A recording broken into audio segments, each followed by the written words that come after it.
Mis queridos seguidores de Vida de Noticias, les damos la bienvenida a una nueva entrega a través de vertvnoticias.com.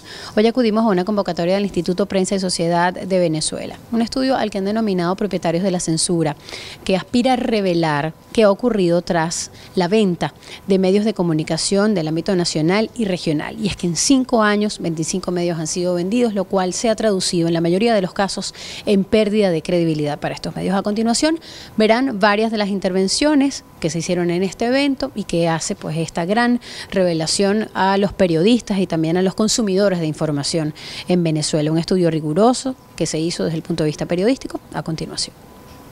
Queda de manifiesto cómo en estos 5 años 25 medios han sido vendidos en Venezuela y cómo esta acción específica ha derivado en unos actos claros de censura, de presiones y de manipulación en estos nuevos medios o en estos medios que están en nuevas manos, ¿no?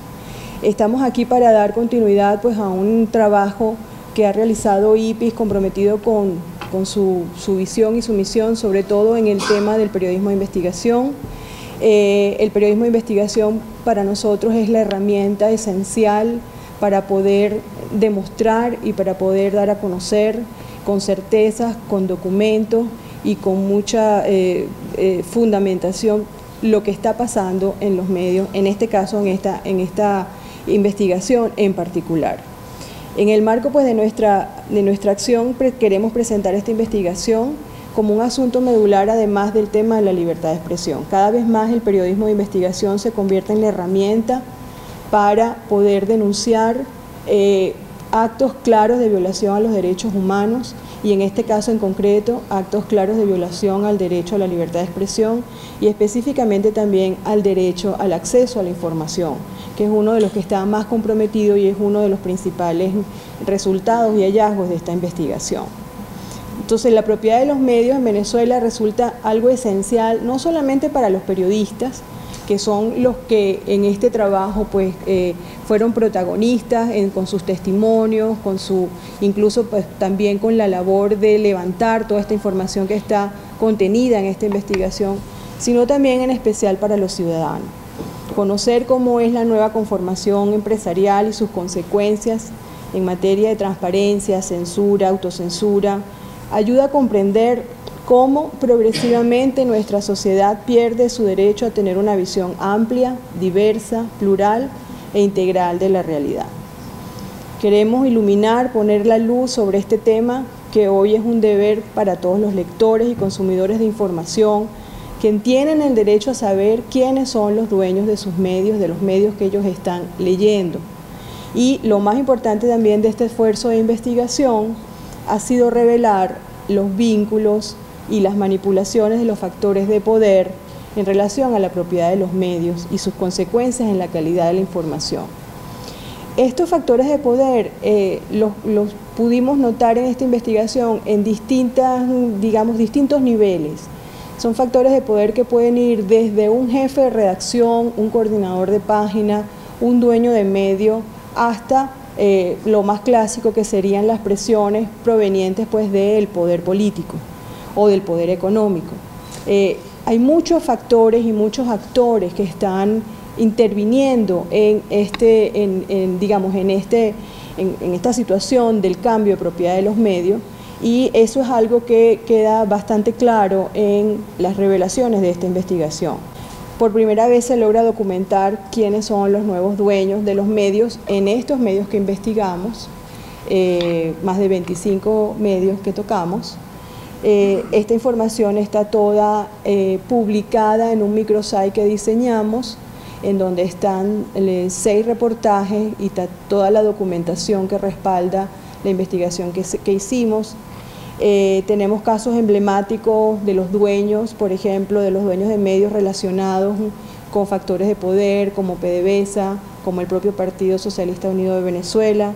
Encontramos también una constante en el uso de empresas extranjeras, intermediarias en las negociaciones y un deliberado interés por ocultar los documentos de propiedad de los registros mercantiles. Algunos de estos documentos están en manos de los abogados de los empresarios y sigue siendo uno de los secretos mejor guardados en estos últimos tiempos, ¿no? Por primera vez, además, también los periodistas relataron cómo fueron esos movimientos internos dentro de los medios, y encontramos cómo la compra de medios se inició con mucha más fuerza y agresividad en el interior del país.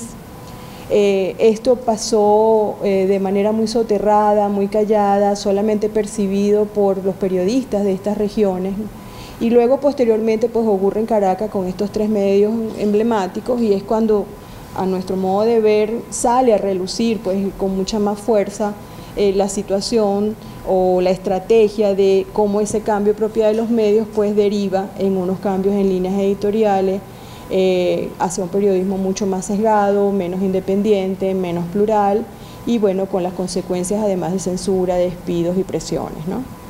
Se logró, por ejemplo, develar que existe una estrategia de control muy sofisticada y muy camuflada también en un hecho perfectamente legal, como es el derecho a comprar y a vender o a no renovar concesiones, ejercer este tipo, pero cuando esto se usa para ejercer presiones vienen entonces los problemas. Y incluso también otra de las estrategias, como fue la limitación del acceso al papel, también es uno de los elementos que aparece reflejado en el estudio, ¿no? ¿Qué se vio en general, en el patrón, digamos, en estos 25 medios que se revisaron, que como bien ya dijo Marianela, comenzó en el interior? Fue una tendencia que comenzó en las regiones y que luego se vivió en Caracas. Primero se ve cómo las ventas, los procesos de compra-venta en la mayoría de los casos estuvieron forzadas por presiones contra los medios, en muchos casos por su línea editorial, y se dieron procesos judiciales en contra de estos medios que al final terminaron motivando las ventas de los medios. También el cierre previo a las fuentes de información, a los medios de comunicación y a los periodistas que trabajaban para estos medios. Cuando cambia la propiedad en cada uno de ellos, se evidencia claramente una modificación en la línea editorial y esfuerzos por silenciar a periodistas críticos que formaban parte de la planta de trabajadores de estos medios. Una constante también la disminución de las unidades de investigación o desaparición en algunos casos en impresos y audiovisuales. Caso, por ejemplo, del caso de investigación de Globovisión y la unidad de investigación de la cadena Capriles, que se vio disminuida.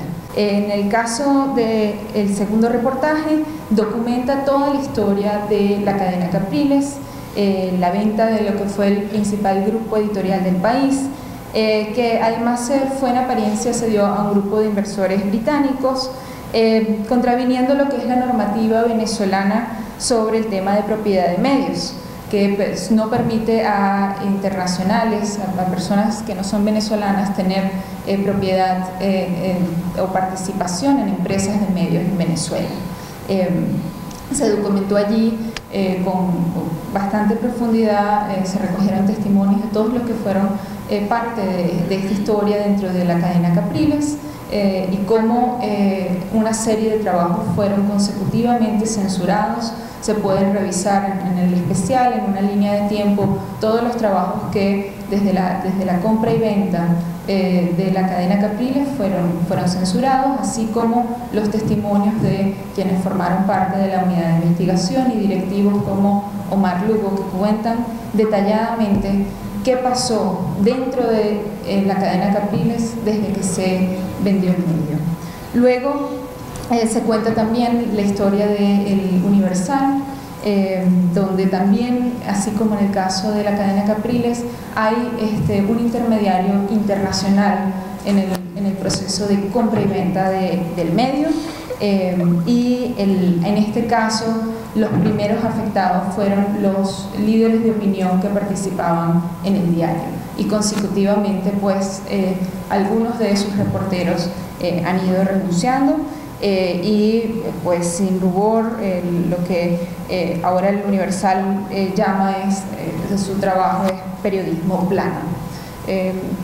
Luego se documentó el caso de Globovisión, que ya pues se conocía con más detalle, tenía más tiempo, pero digamos, en el caso de Globovisión se había visto hasta ahora las primeras renuncias y los primeros despidos, pero pudimos ver, por ejemplo, conocer de primera mano cómo se desintegró la unidad de investigación, la única unidad probablemente de investigación de televisión que existía en Venezuela, y cómo luego a sus reporteros simplemente les dijeron que lo que tenían que hacer eran noticias planas también, y pues que no había espacio para la profundidad sino para ciertos tipos de trabajos periodísticos. Posteriormente tenemos también ya casos de las regiones que, como ya había dicho Marianela, son muy importantes y que habían pasado más bien desapercibidos, y que realmente el tema de medios se dio a conocer a partir de estos 3 grandes casos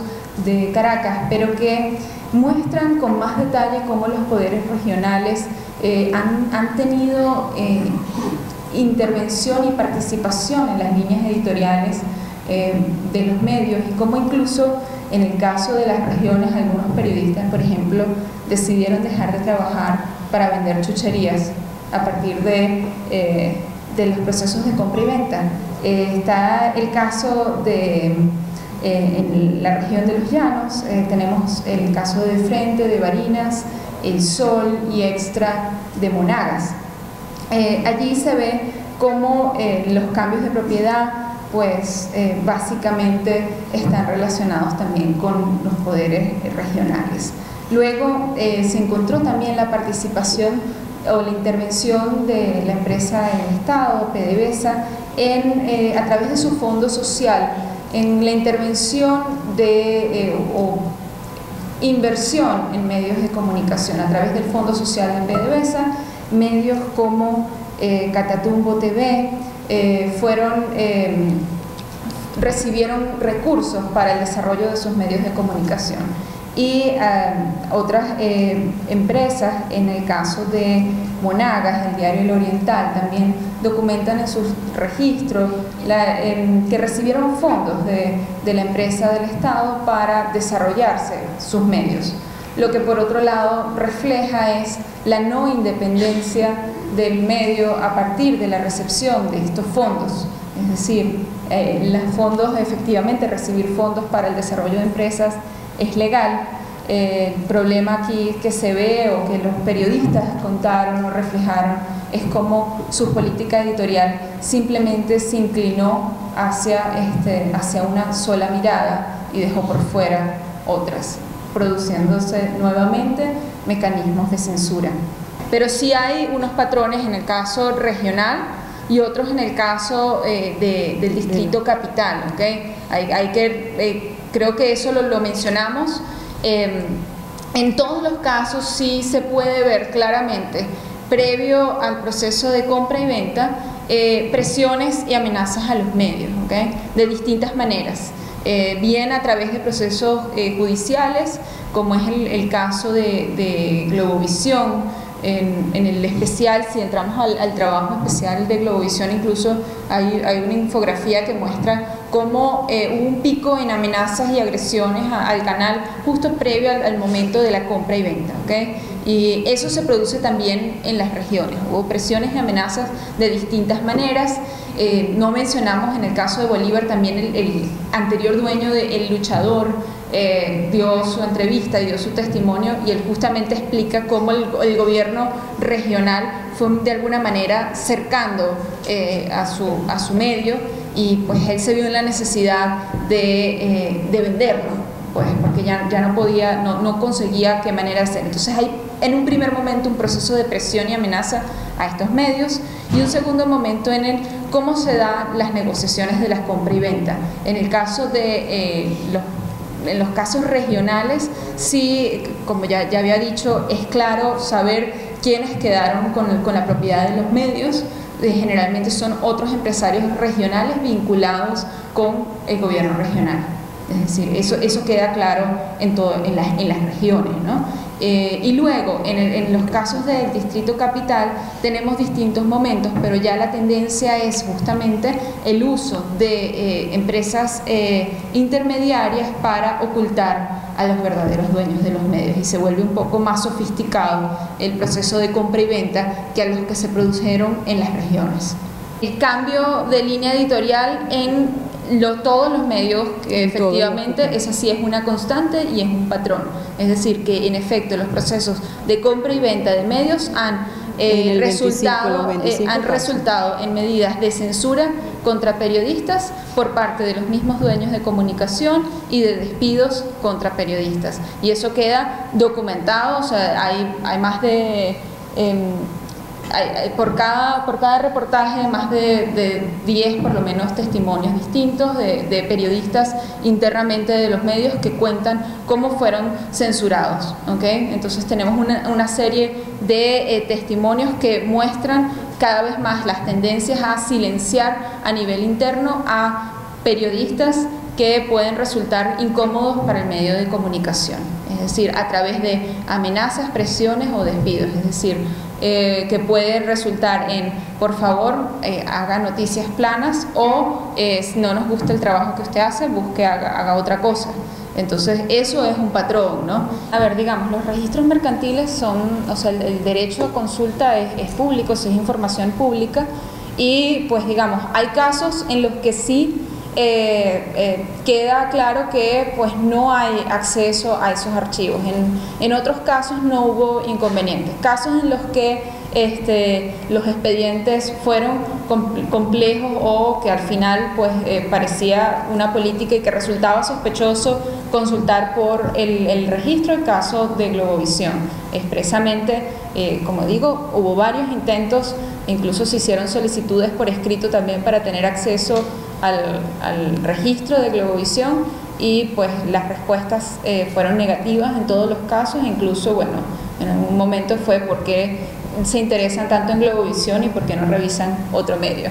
Esa fue más o menos la respuesta del registro, ¿no? En un caso en Bolívar también, el expediente de la empresa está desaparecido, o estaba en ese momento, el momento en el que se hizo la investigación, no estaba en el registro mercantil, y la respuesta fue: a lo mejor algún abogado se lo llevó, entonces no está en registro. Y por fortuna, en ese caso, a partir de la información judicial y de las sentencias judiciales, se pudo tener acceso a la información sobre propiedad de medios, porque está reflejado en todas las sentencias, como hay un proceso judicial, los cambios de propiedad que se dieron, pero allí el archivo tampoco estaba abierto.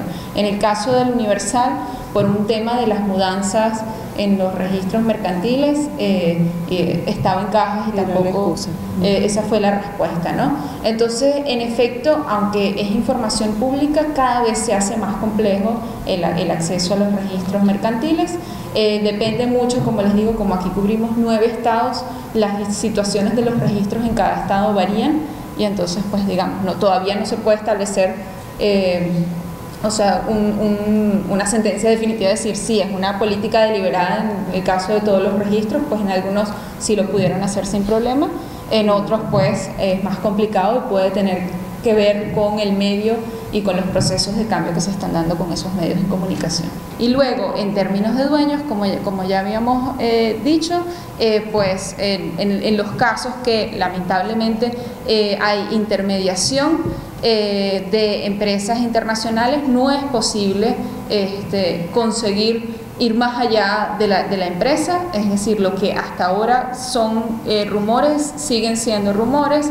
En el caso de la cadena Capriles sí hay registros de participaciones de inversionistas, como el grupo del BOD, aparece reflejado un representante de la junta directiva del BOD, aparece el nombramiento de la diputada, pero digamos, no queda claro después de que está el grupo LATAM quién está detrás y quién es el verdadero dueño. Es decir, si hay reflejos de propiedad que están mostrados en cada uno de los reportajes, pero más allá de eso, pues hasta allí llega lo que podemos decir que es lo que se pudo documentar. Es obvio que favorece a un periodismo que está bastante alejado de la pluralidad, bastante alejado de lo que sería un periodismo más independiente, y un periodismo que está, digamos, favoreciendo un periodismo plano y un periodismo que está evitando la controversia.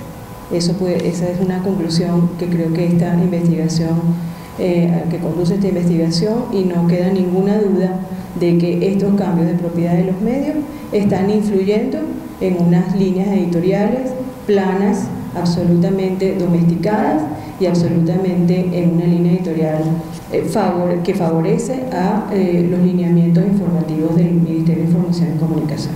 Así cerramos esta entrega especial de Vida de Noticias para todos ustedes a través de vertvnoticias.com, hoy mostrando estos discursos relacionados a este estudio realizado por el Instituto Prensa y Sociedad de Venezuela acerca de quiénes son los propietarios de la censura en nuestro país. Infinitas gracias.